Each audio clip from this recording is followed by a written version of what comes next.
Everyone tells you comparison is a killer, but it hits even harder because you're tired.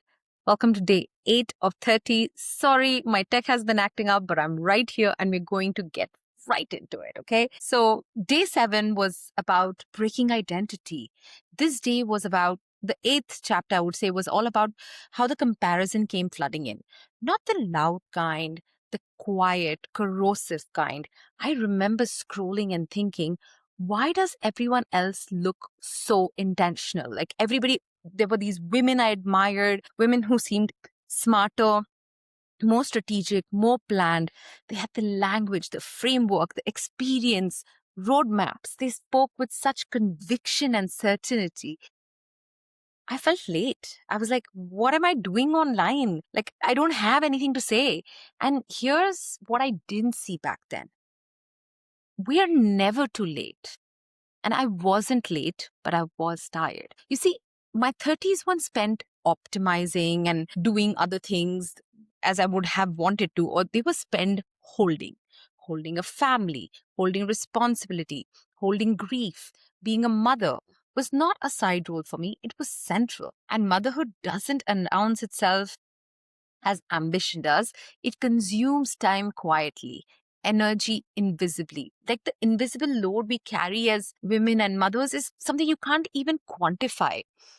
Okay. And while I sat with that load on many days, there was grief that was added to it. And that just shifts something even more. I lost my dad when I was 35. I didn't collapse. I became hyper functional. I was the eldest in the family. I did what needed to be done. I showed up. I kept going. But my relationship with the future changed.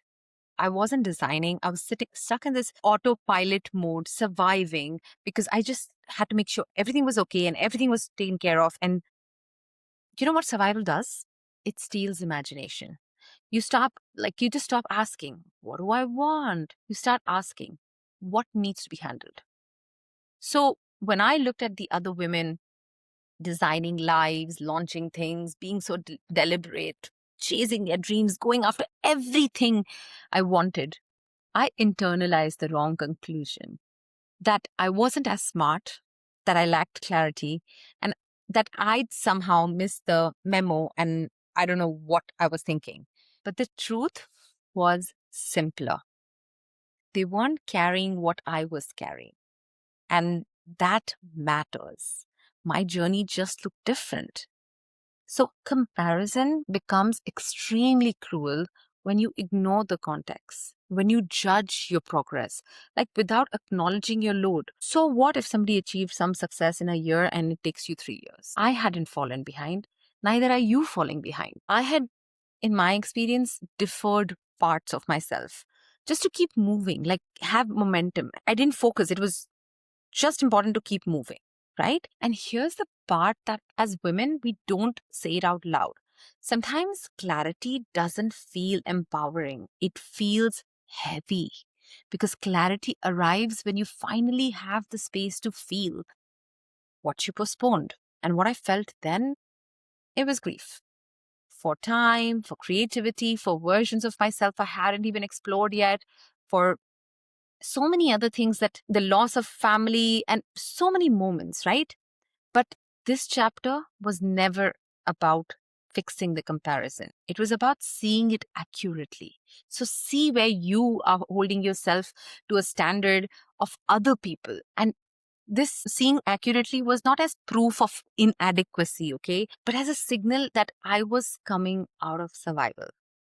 What are you trying to survive? And after today, I hope it becomes harder to shame yourself for not having answers to everything, designed everything perfectly. And tomorrow we are going to explore something else that lands. The realization that you've already crossed the line. So I invite you, be delusional, be unleashed.